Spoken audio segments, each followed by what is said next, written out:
तो आज का क्वेश्चन है sort array by increasing frequency.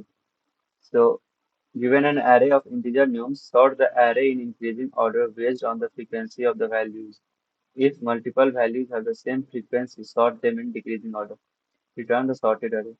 So question क्या कह रहा है, पहले क्वेश्चन में समझते हैं। क्वेश्चन में हम लोग के पास एक एरे दिया गया होगा जिसमें वैल्यूज जो होंगे मल्टीपल होंगे, यानी कि एक वैल्यूज जो होंगे एक से ज्यादा बार होंगे, यानी कि वन जैसे दो बार है, टू भी टू तीन बार है, और थ्री जो है तो एक बार है। तो हम लोग को क्या करना है कि जो जो एरे हम लोग को जो रिटर्न करना है, उस एरे में जो एलिमेंट्स होंगे वह उसके फ्रीक्वेंसी के हिसाब से सॉर्ट होना चाहिए। यानी कि सबसे कम बार इस एरे में थ्री जो है वन बार है, और वन जो है टू बार है, टू जो है सो तीन बार है।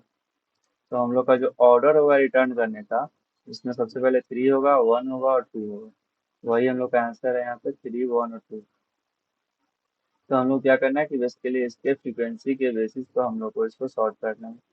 तो चलिए थोड़ा समझते हैं पहले प्रॉब्लम को, दूसरे एग्जाम्पल को, उसके बाद कोड करेंगे। तो चलिए इस एग्जाम्पल को समझते हैं पहले। तो बेसिकली हम लोगों ने पहले डिस्कस किया है कि वन हम लोग के पास कितना बार है। वन जो है हम लोग के पास और दो बार है, दो जो है हम लोग के पास तीन बार है, और थ्री जो है हम लोग के पास एक बार है। तो हम लोग को इसको फ्रीक्वेंसी के बेसिस पे सॉर्ट करना है। इसका मतलब क्या है कि हम लोगों के पास अगर एलिमेंट का अगर फ्रीक्वेंसी पता हो जाए तो हम लोग इसको सॉर्ट कर सकते हैं। लेकिन फ्रीक्वेंसी हम लोग को पता चलेगा कैसे? तो फ्रीक्वेंसी स्टोर करने के लिए क्या कर सकते हैं हम लोग कि हैशिंग का यूज कर सकते हैं। वही टेक्निक है, फ्रीक्वेंसी किसी भी नंबर का निकालने के लिए एरे में हम लोग हैशिंग का यूज करेंगे। तो हैशिंग तो यहाँ पर लगेगा ही लगेगा। उसके बाद हम लोग को सॉर्ट करना है, तो सॉर्ट करना है फ्रीक्वेंसी के बेसिस पे। उसके लिए हम लोग क्या कर सकते हैं, उसके लिए हम लोग एक डेटा स्ट्रक्चर होता है प्रायोरिटी क्यू, उसका यूज कर सकते हैं। प्रायोरिटी क्यूज का यूज करेंगे हम लोग, और उसके बेसिस पे हम लोग इसको शॉर्ट करेंगे। और अगर हम लोग इंक्रीजिंग ऑर्डर में देना होगा तो हम लोग मीन हीप बनाएंगे, और अगर डिक्रीजिंग ऑर्डर में देना होगा तो हम लोग मैक्स हीप बनाएंगे। मीन हीप और मैक्स हीप में डिफरेंस क्या है? मीन हीप में जो छोटा एलिमेंट है वो सबसे टॉप पे होता है प्रायोरिटी क्यू में, और जो मैक्स हीप में जो सबसे बड़ा एलिमेंट है वह सबसे टॉप पे होता है। तो यही दोनों के बीच में डिफरेंस है। इम्प्लीमेंटेशन काफी ज्यादा इजी है। सो आप लोग को अगर ये कंसेप्ट पता होगा तो ये क्वेश्चन बन जाएगा, अगर नहीं पता होगा तो ये क्वेश्चन थोड़ा टफ हो सकता है। तो चलिए समझते हैं। और एक बेस केस हम लोग को एक और चीज दिया गया है कि अगर किसी नंबर का फ्रिक्वेंसी का बराबर हुआ, जैसे कि मान लीजिए कि वन अगर दो बार है और दो भी हम लोग का जो है अगर दो बार है, तो उस केस में क्या करना है हम लोग को? उस केस में अगर हम लोग शॉर्ट करेंगे तो इसके हिसाब से शॉर्ट होगा। तो उस केस में ये दोनों सेम होगा, लेकिन उस केस में हम लोग को इस बेसिस पे निकालना है, इस बेसिस पे इस दोनों में से जो बड़ा होगा उसको पहले देना है। यानी कि इस केस में सबसे पहले टू आएगा फिर वन आएगा।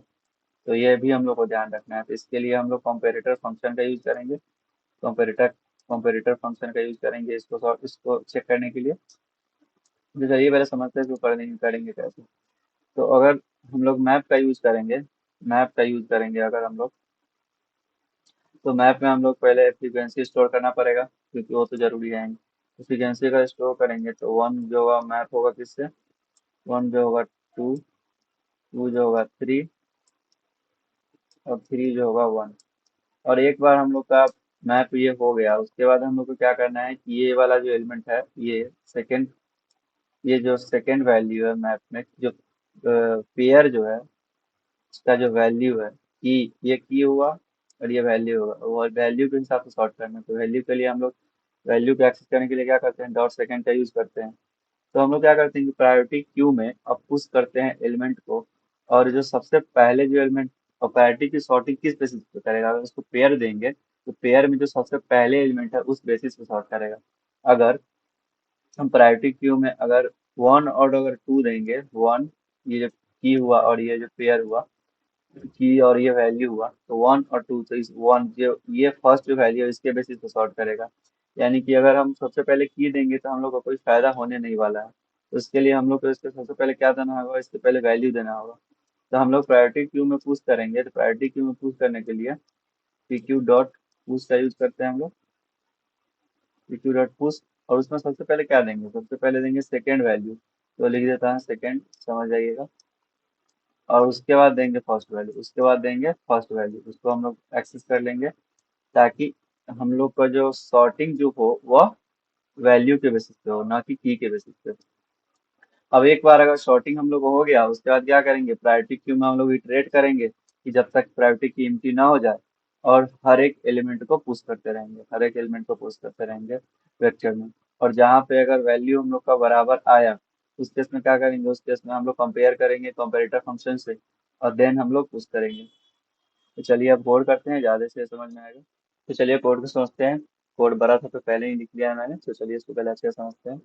तो as we have already discussed कि पहले मैप लेंगे। मैप में जितना भी की और वैल्यू का पेयर होगा उसको पहले की और वैल्यू के पेयर से स्टोर कर लेंगे। तो मैप में हम लोगों ने पहले स्टोर किया है, लूप चला के स्टोर कर लिया। उसके बाद क्या करना है, हम लोग को मीन हीप बनाना है। मीन हीप बनाना है ताकि जो फ्रिक्वेंसी जिसका कम हो वो सबसे पहले आए। उसके बाद फ्रिक्वेंसी सबसे कम आए तो फ्रिक्वेंसी के हिसाब से हम लोग को शॉर्ट करना है। तो उसके लिए हम लोग क्या करेंगे, सबसे पहले फ्रिक्वेंसी को पुश करेंगे मैप से। तो इसलिए हम लोग आई टी डॉट सेकेंड से हम लोगों ने फ्रिक्वेंसी को सबसे पहले पुश किया है, उसके बाद वैल्यू को पुश किया है, उसके की को पुश किया है, तो उसके बाद उसके सबसे पहले उसको वैल्यू को पुश किया है, उसके बाद उसको की को पुश किया है। उसके बाद एक वेक्टर बना लीजिए जिसमें हम लोग को आंसर को रिटर्न करना है। उसके बाद लूप चलाएंगे जब तक कि प्रायोरिटी की एम्प्टी ना हो जाए हमारा। उसके बाद क्या करेंगे कि एक इटरेटर बना लेंगे, डेटा टाइप। उसमें फिर प्रायोरिटी क्यू का जो टॉप होगा उसको पहले एक स्टोर कर लेंगे, ताकि उससे हम लोग उसके फर्स्ट वैल्यू उसको सेकेंड वैल्यू को एक्सेस कर सकें। और फर्स्ट वैल्यू हम लोग का क्या है, फर्स्ट वैल्यू जो हम लोग का वो वैल्यू है, और सेकेंड जो है वो की है। तो हम लोग को जितना बार वैल्यू है उतना बार की को डालना है आंसर में, आंसर वेक्टर में। इसीलिए हम लोग की को पहले एक इंटीजर में स्टोर कर लिए, ताकि उतना बार लूप चलाएं, क्योंकि जितना वो वैल्यू होगा उतना ही बार की जो है हम लोग को वेक्टर में पुश करना है। तो जब तक ये की जीरो ना हो जाए तब तक आंसर में वही उसी की को पुश करना है, जब तक ये वैल्यू जीरो ना हो जाए। उसके बाद जब ये पुश हो गया, उसके बाद उस जो जो पेयर है उसको हम लोग को पॉप कर देना है बार। उसके बाद फिर से वही चीज को रिपीट करना है। और हम लोग को यहाँ पे क्या बोला गया है कि अगर वैल्यू अगर सेम होगा, अगर दोनों का फ्रिक्वेंसी अगर सेम है, तो उस केस में हम लोग को क्या करना है, उस केस में हम लोग को दोनों को कंपेयर करना है, दोनों के वैल्यू को कंपेयर करना है और डिक्रीजिंग ऑर्डर में सॉर्ट करना है। तो वही यहाँ पे किया एग्जांपल दिया होगा, हाँ एग्जांपल दिया है कि देखिए, अगर वैल्यू हम लोग का on the frequency of the value की values have the same frequency sort them in decreasing order, यानी कि इसके थ्री और टू दोनों का फ्रीक्वेंसी जो है सेम है, इस केस में डिक्रीजिंग ऑर्डर में शॉर्ट हुआ है, थ्री से पहले टू उसके बाद। तो उसके लिए हम लोगों ने कंपैरेटर फंक्शन बना लिया है। इसका क्या काम है, इसमें दो पेयर जाएगा, क्योंकि यहाँ पे डेटा टाइप हम लोग का पेयर है। तो पेयर डेटा टाइप जाएगा, उसके बाद कंपेयर करेंगे कि अगर A dot first B dot first है, अगर बराबर है A dot first B dot, यानी कि वैल्यू जो बराबर होगा, उस केस में हम लोग को क्या करना है, A dot second smaller than B dot second, यानी कि जो सेकेंड वैल्यू होना चाहिए वो छोटा होना चाहिए बी डॉट सेकेंड से। इसलिए हम लोगों ने ये रिटर्न करेंगे, return A dot second B dot smaller than B dot second. उसके बाद क्या, अगर ये नहीं हुआ ए डॉट फर्स्ट अगर बराबर नहीं हुआ बी डॉट फर्स्ट के, तो उस केस में ए डॉट फर्स्ट, यानी कि ए जो बड़ा है वही हमको रिटर्न करना है। तो यही कंपेरेटर फंक्शन है काम है। तो चलिए अब इसको रन करते हैं।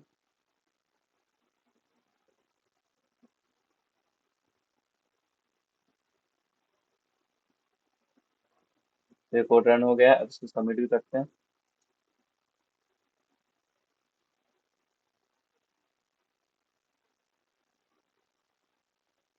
तो एक कोड सबमिट भी हो गया है, जैसा कि आप लोग देख सकते हैं। तो यही था आज का कोड। तो अगर आपको ये वीडियो अच्छा लगा हो तो प्लीज़ इस वीडियो को लाइक करें, मेरे चैनल को सब्सक्राइब करें। मिलते हैं नेक्स्ट वीडियो में, तो तक keep learning and keep exploring. Bye bye.